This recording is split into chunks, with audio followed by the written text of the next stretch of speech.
আজকে গিয়েছিলাম খুবই সুন্দর একটা রেস্টুরেন্টে দুপুরের লাঞ্চে। সো রেস্টুরেন্টটা হলো দ্য রেভ। এদের দুইটা পার্ট ছিল, একটা ইনডোর আর একটা আউটডোর।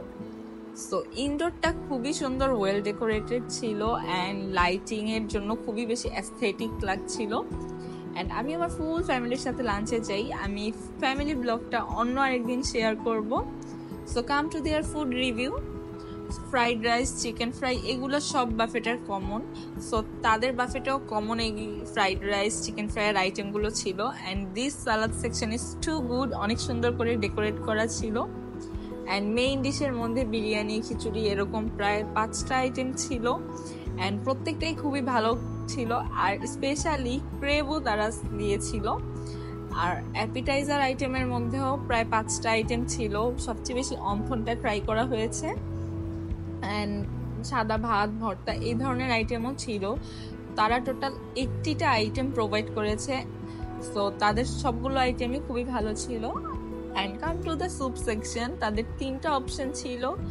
অ্যান্ড থাই স্যুপটাই সবচেয়ে বেশি সবাই নিয়েছে, কারণ খুব ভালো অ্যামাউন্টের চিকেন ছিল। অ্যান্ড এখন আসি ডেজার্টে তারা টোটাল 5-6 ফ্লেভারের কেক রেখেছিল, chocolate, butterscotch, red velvet. And specially এই কফি ফ্লেভারের কেকটা অনেক ভালো ছিল। অ্যান্ড এই চকলেট মাউন্টেনে আমরা ওয়াফেল ডিপ করে নিয়েছিলাম। লাইভ সেকশনে তারা ওয়াফেলও রেখেছে। আর ডেজার্টের মধ্যে অনেকগুলো মিষ্টি, সেমাই, ফিরনি, জর্দা সব ছিল। অ্যান্ড আমি আমার ফুডগুলো নিয়ে এসেছি। ফুল ফ্যামিলি আমরা অনেক বেশি এনজয় করি। আর এটা হলো তাদের আউটডোর, একদম গ্রিনারি। অ্যান্ড এই অ্যাকুরিয়ামটা অনেক বেশি সুন্দর। অ্যান্ড তাদের একটা ঝর্ণাও আছে। আর you guys can enjoy there outside, কারণ আউটসাইডেও আলাদাভাবে ফুড অর্ডার করার অপশন আছে। অ্যান্ড প্রত্যেকটা কর্নার খুবই সুন্দর, ফটোজেনিক। অ্যান্ড ওই একটা ঝর্ণা, পাথর, সবকিছু একদম গ্রিনারি একটা ভাইব। তো আমার কাছে ওভারঅল দ্য রেভের সার্ভিস, ইন্টেরিয়র সবকিছু অনেক ভালো লেগেছে। অ্যান্ড বিশেষ করে তাদের এই সবুজ আউটসাইডটা।